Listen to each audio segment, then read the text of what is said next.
Boss, ano yung ginagawa mo dyan? Boss, ano lang, modeling para sa next project natin. Kita ko parang nakamodel na dyan. Yung bahay ba yan ng kliyente? Yes sir, ito yung site visit natin last week.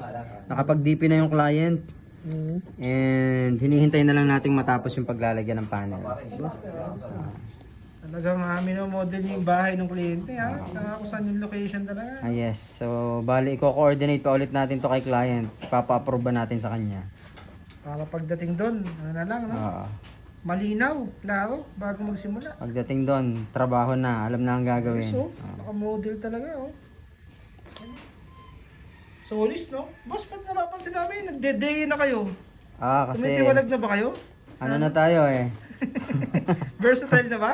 Yes, yung versatility talaga. Kung ano man ang gusto ni client, banggitin niya yung brand, ikakabit natin. Yung gusto ko sa Santi Solar eh.